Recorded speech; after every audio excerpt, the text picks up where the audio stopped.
हम जब भी एक छोटी बजट की फ़िल्म करते हैं तो वो बजट से ही पैदा होते हैं चैलेंजेस। मतलब आप मानते हैं कि फिल्म जी, बहुत बिल्कुल। लो बजट की है। जी बिल्कुल मानता हूँ और छाती ठोक के कहता हूँ कम पैसे में अच्छी पिक्चर बन सकती है अगर आपके पास सच्ची और अच्छी कहानी हो तो बिल्कुल। इस कहानी के बारे में सोचा था तो अपने आप में एक बड़ा चैलेंज था क्योंकि वो उस फिल्म के जो किरदार है उसका आपकी असल ज़िंदगी पर क्या असर है? जो भी चीज़ें थी वो पब्लिक डोमेन में थी और हम जो भी बातें कहना चाह रहे थे वो सारा कुछ रिसर्च ओरिएंटेड था।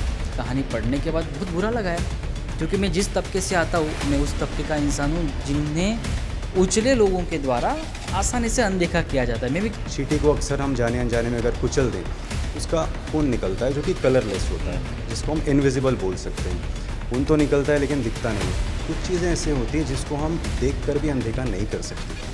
वैसी एक कहानी अब्दुल वाहिद शेख की थी जो कि मुंबई के स्कूल टीचर थे। एक हादसा होता है, अगर हमारे पास कोई गॉड फादर नहीं कोई कुछ नहीं है ये हमारा अपराध तो नहीं है, हमारे पास कैलिबर है बट हम आगे नहीं बढ़ पा रहे। कुछ बहुत अहम चीज़ों को आपने बेलिबाज कर दिया, लोगों के सामने कहते हैं उनको नंगा कर दिया।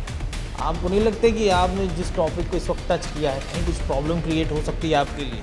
उन्होंने 9 साल गुजारे और अपना मेंटल बैलेंस नहीं खोया, वो बाहर निकल के आया। उन्होंने RTIs वगैरह भी किया, आपने जैसे फिल्म में देखा होगा। पूरा स्क्रीन प्ले उन तथ्यों पर आधारित है।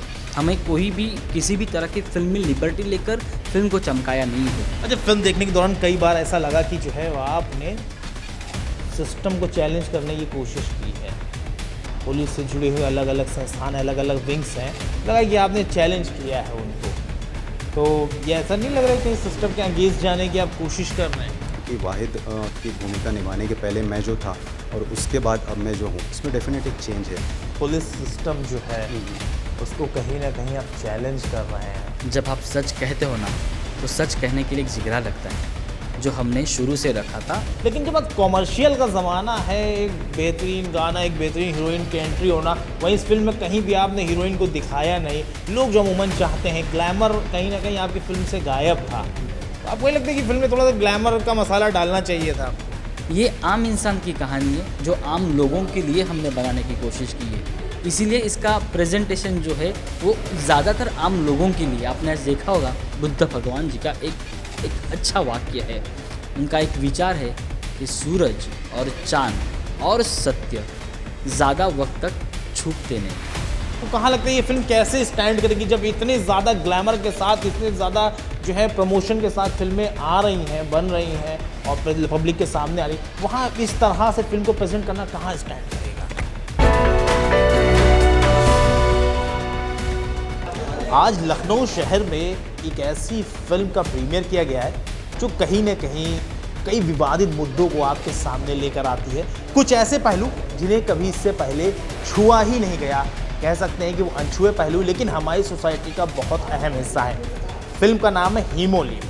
नाम थोड़ा कठिन है मगर इसका जो सब्जेक्ट है वो बहुत ही सॉलिड है, लोगों को काफ़ी पसंद आ रहा है। प्रीमियर के दौरान सैकड़ों लोग जुटे थे और लोगों ने काफ़ी पसंद किया, अपना रिव्यू दिया। अब फिल्म के मेन कलाकार अनवर रियाज हमारे साथ हैं, हम उनसे जानने की कोशिश करेंगे कि फिल्म के दौरान क्या चैलेंजेस रहे और आने वाले वक्त में फिल्म को कहाँ देखते हैं। अनवर साहब, बहुत बहुत स्वागत है आपका न्यूज़ टाइम नेशन पर। बहुत बहुत शुक्रिया। अनवर साहब, ये जो फिल्म है, पहले तो चैलेंजेस बताइए, क्या चैलेंजेस रहे इस फिल्म के दौरान जो आपको फील किया? इतनी रियलिस्टिक स्टोरी थी, उसके बाद आपका एक्ट इतना सॉलिड था, कहीं कोई दिक्कत पेश आई हो? देखिए, चैलेंज की जहाँ तक बात है, जब हमने इसकी शुरुआत की थी, जब हम इस कहानी के बारे में सोचा था तो अपने आप में एक बड़ा चैलेंज था क्योंकि इस तरह की कहानी को लेके आने के सोच पाना थोड़ी सी मुश्किल चीज़ होती है। लेकिन एक बार हमने उस पर डिसाइड कर लिया तो फिर चीज़ें आसान हो गई क्योंकि सच का साथ हमको मिला। जो भी चीज़ें थी वो पब्लिक डोमेन में थी और हम जो भी बातें कहना चाह रहे थे वो सारा कुछ रिसर्च ओरिएंटेड था। तो एक पॉइंट ऑफ व्यू वाली फिल्म ये है ही नहीं। हीमोलिम्फ जो फिल्म का टाइटल है, हमारे डायरेक्टर साहब ने उसके बारे में बताया भी होगा आपको कि हीमोलिम्फ क्या होता है। जो चींटी होती है, चींटी को अक्सर हम जाने अनजाने में अगर कुचल दें उसका खून निकलता है जो कि कलरलेस होता है, जिसको हम इनविजिबल बोल सकते हैं। खून तो निकलता है लेकिन दिखता नहीं है। तो वही वाली बात है, आम इंसान एक आम इंसान था, who happens to be a Muslim. वो कोई भी हो सकता है, हिंदू भी हो सकता है, क्रिश्चियन भी हो सकता है। तो उस आम इंसान के जद्दोजहद की एक कहानी है। जद्दोजहद आप और हम भी करते हैं। आप अपना 9 to 5 या जो भी आप जॉब करते होंगे, मैं जैसे पेशे से डॉक्टर हूँ, मैं भी अपना काम करता हूँ। कुछ लोग ऐसे होते हैं जो ये 9 to 5 वाला जॉब भी है, जो छोटा मोटा सपना वो लेके बढ़ते हैं वो भी नहीं कर पाते हैं। कभी किसी चीज़ में वो इस तरह से फंस जाते हैं, हालात की वजह से, सिस्टम के फेलियर की वजह से, आप जो भी नाम दे लिखते हैं उससे, उसकी वजह से वो फंस जाता है। और उस आम इंसान की जर्नी की कहानी है, जो कि हमारे पूरे इकोसिस्टम का एक छोटा सा पार्ट है जो दिखता नहीं है। कुछ चीज़ें ऐसे होती हैं जिसको हम देख कर भी अनदेखा नहीं कर सकते। वैसी एक कहानी अब्दुल वाहिद शेख की थी, जो कि मुंबई के स्कूल टीचर थे। एक हादसा होता है, उसके बाद उस हादसे के वो शिकार हो जाते हैं जाने अनजाने तौर पे, और उनकी ज़िंदगी ज़िंदगी के हालात काफ़ी मुश्किल दौर से गुजरते हैं। 9 साल ज़िंदगी के उनके बर्बाद हो जाते हैं। वो उस फिल्म के जो किरदार है उसका आपकी असल ज़िंदगी पर क्या असर है?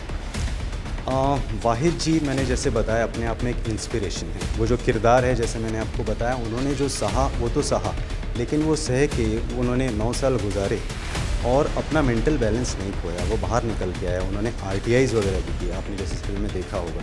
तो वो अपने आप में एक बहुत बड़ा इंस्पिरेशन है। मैं ज़रूर ये कहना चाहूँगा कि वाहिद की भूमिका निभाने के पहले मैं जो था और उसके बाद अब मैं जो हूँ, उसमें डेफिनेट एक चेंज है। एक पॉजिटिव सोर्स ऑफ एनर्जी है, कॉन्फिडेंस आप बोल सकते हैं बिल्ड हुआ है, विश्वास है, जस्टिस सिस्टम पे विश्वास बढ़ा है कि अगर आप अपनी लड़ाई लड़ने में सक्षम हैं तो जस्टिस थोड़ा डिले हो सकता है लेकिन जस्टिस मिलता है।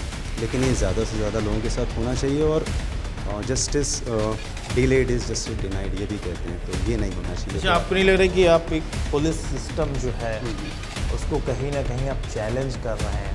इस तरह की कोई सिचुएशन कभी आपको लगी? देखिए, मैंने आपको बताया, ये एक चक्र है, उसका हर कोई पार्ट होता है। आप किसी भी चीज़ को चैलेंज नहीं कर सकते। सबसे पहली बात तो हर किसी के ऊपर कोई ना कोई जिम्मेदारी होती है, और ज़िम्मेदारियों के साथ साथ उनको ये भी होता है कि कुछ प्रेशर्स भी होते हैं। वो सारी चीज़ें होती हैं। वो प्रेशर कौन देता है उनको? हम और आप ही देते हैं। हम ही चाहते हैं ना उनसे रिजल्ट। तो किसी पे कोई चैलेंज नहीं है, हर किसी ने अपना काम किया है। बस ये है कि सच का साथ देना चाहिए। सच का साथ, वही वाली बात है, सच का साथ और सबका साथ होना चाहिए। वैसे ही सिस्टम काम करता है, सच बाहर आना चाहिए, बस ये वाली बात है। ये थे रियाज अनवर जी, जिन्होंने इस फिल्म में अहम किरदार निभाया। ये लीड रोल पर थे। अब इस फिल्म के डायरेक्टर हमारे साथ हैं। अब हम उनसे जानने की कोशिश करेंगे कि फिल्म के दौरान क्या चैलेंजेस रहे, कैसे कॉन्सेप्ट डेवलप हुआ और किस तरह ये फिल्म वो कितनी मेहनत के साथ स्क्रीन पर लेकर आए।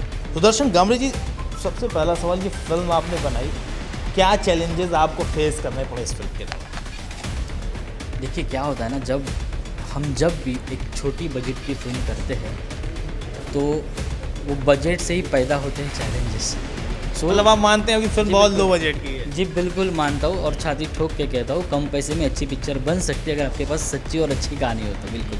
तो कुछ ये कॉन्सेप्ट भाई आपने डेवलप किया, कॉन्सेप्ट को, कॉन्सेप्ट कहाँ से आया, कैसे आप उनसे जो शेख थे वो उनसे मुलाकात, मेन जो इसमें विक्टिम बनाए गए उनसे आपकी मुलाकात कैसी, कुछ उसके बारे में बताएं। दरअसल क्या है, पढ़ने का शौक़ है, हमेशा पढ़ते रहते, कुछ पढ़ रहे थे। पढ़ने के दौरान एक कई सारी किताबें आई, जेल के बारे में पढ़ना हुआ। तो उसी जेल के दौरान पढ़ाई के दौरान अब्दुल वाहिद शेख की कहानी मेरी नज़र में आई। तो मैंने वो कहानी पढ़ी। कहानी पढ़ने के बाद बहुत बुरा लगा यार, क्योंकि मैं जिस तबके से आता हूँ, मैं उस तबके का इंसान हूँ जिन्हें उछले लोगों के द्वारा आसानी से अनदेखा किया जाता है। मैं भी कई सालों से स्ट्रगल कर रहा था, बट हमें भी कोई स्टैंड मिल नहीं रहा था। बट जब ये कहानी पढ़ी तो ऐसे लगा यार ये तो अपने ही है। मैं तो वाहिद शेख, मैंने अपने आप को देखा। हमने भी कई बार कोई अपराध नहीं किया होता है। अगर हम कुछ नहीं पा रहे हैं, ये हमारा अपराध तो नहीं है ना। अगर हमारे पास कोई गॉडफादर नहीं, कोई कुछ नहीं है, ये हमारा अपराध तो नहीं है। हमारे पास कैलिबर है, बट हम आगे नहीं बढ़ पा रहे। बस अपने आप को उनसे कनेक्ट किया, उनकी कहानी पढ़ी एक किताब से, तो बहुत बुरा लगा। तो चाहा कि ये बाहर आना बहुत ज़रूरी है, समाज में ये चीज़ आनी बहुत ज़रूरी है। एक अलग अच्छा सच था जो दिखना। आज तक किसी ने इस टॉपिक को टच नहीं करा। सोसाइटी में जानते सभी लोग हैं, कुछ इस तरह की कुछ कवर्ड चीज़ें भी थी जिनको आपने कहीं ना कहीं ये कह सकते हैं कि बेआबरू, बेलिबाज कर दिया आपने। कुछ बहुत अहम चीज़ों को आपने बेलिबाज कर दिया, लोगों के सामने कहते हैं उनको नंगा कर दिया। आपको नहीं लगता कि आपने जिस टॉपिक को इस वक्त टच किया है कहीं कुछ प्रॉब्लम क्रिएट हो सकती है आपके लिए? नहीं, देखिए, जब आप सच कहते हो ना, तो सच कहने के लिए एक जिगरा लगता है जो हमने शुरू से रखा था, और वो ओवर कॉन्फिडेंस बिल्कुल नहीं था। जो भी तथ्य, जो भी सच, जो भी पब्लिक डोमेन में चीज़ें हमें दिखाई दी, उनका अध्ययन करके, उनको समझकर, अब्दुल वाहिद शेख के साथ मिलकर, उनसे बातें कर जो सही लगता है उनको चुनकर इस कहानी का चयन किया गया है। पूरा स्क्रीन प्ले उन तथ्यों पर आधारित है। हमें कोई भी किसी भी तरह की फिल्मी लिबर्टी लेकर फिल्म को चमकाया नहीं है। जो सच सामने आया, जो अध्ययन में आया, उनको सोच समझकर हमने दिखाने की कोशिश की। अच्छा, क्या लगता है इतनी लो बजट की फिल्म है, आर्टिस्ट लिए आपने सॉलिड आर्टिस्ट है, बेहतरीन एक्टिंग की, बेहतरीन फिल्म पर पूरी पकड़ थी, लेकिन जब कॉमर्शियल का ज़माना है, एक बेहतरीन गाना, एक बेहतरीन हीरोइन की एंट्री होना, वहीं इस फिल्म में कहीं भी आपने हीरोइन को दिखाया नहीं। लोग जो अमूमन चाहते हैं, ग्लैमर कहीं ना कहीं आपकी फिल्म से गायब था। तो आपको ये लगता है कि फिल्म में थोड़ा सा ग्लैमर का मसाला डालना चाहिए था? जिसकी ज़िंदगी में ग्लैमर ने छुआ नहीं है, उसकी ज़िंदगी की ये कहानी है, तो उसको उसी तरह से पेश करने की मेरी डे वन से इच्छा थी और मैं शायद वो करने की कोशिश में था जो मैंने सोचा था और वो मैंने किया है। अच्छा, फिल्म देखने के दौरान कई बार ऐसा लगा कि जो है आपने सिस्टम को चैलेंज करने की कोशिश की है। पुलिस से जुड़े हुए अलग अलग संस्थान हैं, अलग अलग विंग्स हैं, लगा कि आपने चैलेंज किया है उनको। तो ये ऐसा नहीं लग रहा है कि सिस्टम के अगेंस्ट जाने की आप कोशिश कर रहे हैं? सिस्टम को चैलेंज करने वाला मैं होता कौन हूँ सर? मैं आपको इसके पहले भी मैंने एक चीज़ कहा है, जो तथ्य, जो सच्चाई मेरे को पब्लिक डोमेन में अवेलेबल थी, जो अब्दुल वाहिद शेख जी से मैंने सुना था, उन सारी सच्चाई को मैंने सामने लाने की कोशिश की है। अब हम नहीं कर सकते सिस्टम को चैलेंज। सिस्टम अपने आप एक जगह पर है और हम एक जगह पर। हम कलाकार लोग हैं। हमने जो हमको समझ में आया उस कला को हमारी समझ के हिसाब से पेश करने की कोशिश की। कोई सिस्टम को स्टैंड या फिर कोई सिस्टम के खिलाफ जाने की हमारी कभी भी औकात नहीं है सर। अच्छा, जहाँ पर लोग जो है कमर्शियली फिल्म को इतना बड़ी बड़ी इवेंट करते हैं और जो है लॉन्च कराते हैं, लॉन्चिंग पार्टी होती है, ग्रैंड पार्टी, तरह तरह की पार्टियाँ होती हैं, आपने थिएटर बुक किया और नॉर्मल लोगों के साथ फिल्म को प्रीमियर करा दिया। कल परसों फिल्म थिएटर में आमतौर पर लग भी जाएगी। तो इतना आपको कहाँ लगता है ये फिल्म कैसे स्टैंड करेगी जब इतने ज़्यादा ग्लैमर के साथ, इतने ज़्यादा जो है प्रमोशन के साथ फिल्में आ रही हैं, बन रही हैं और पब्लिक के सामने आ रही है, वहाँ इस तरह से फिल्म को प्रेजेंट करना कहाँ स्टैंड करेगा? दरअसल बड़े बड़े लॉन्च, बड़ी बड़ी पार्टियाँ, बड़ी बड़ी हस्तियाँ, ये सब अपनी जगह पर ठीक है। ये आम इंसान की कहानी है जो आम लोगों के लिए हमने बनाने की कोशिश की है।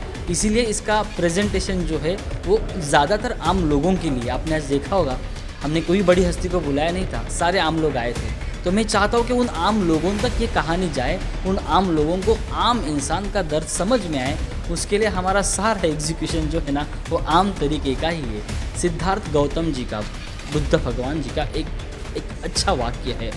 उनका एक विचार है कि सूरज और चाँद और सत्य ज़्यादा वक्त तक छुपते नहीं। तो ये सत्य है जो नहीं छुपेगा, लोगों के सामने ज़रूर आएगा। तो ये थे सुदर्शन गामरे जी, जो हीमोलिम फिल्म के डायरेक्टर हैं।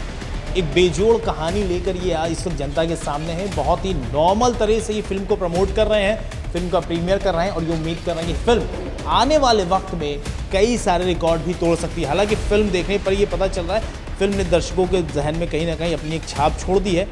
फिल्म के डायलॉग, फिल्म की स्टोरी जिस तरह से कस कर रखी गई है वो कहीं ना कहीं शुरुआत के 10 मिनट के बाद से अट्रैक्ट करती है दर्शकों को और अपने साथ बांध कर रखती है। अब फिल्म क्या कमाल कर पाती है बॉक्स ऑफिस पर, ये तो आने वाला वक्त बताएगा। कैमरा पर्सन इरफान आरिफ के साथ मैं मोहम्मद आसिफ दुलार, news time nation, Lucknow. Subscribe करें आपका अपना चैनल न्यूज़ टाइम नेशन और हर खबर सबसे पहले पाने के लिए बेल आइकॉन जरूर दबाएं। और हाँ, खबरें पसंद आ जाएं तो लाइक और शेयर करना ना भूलें।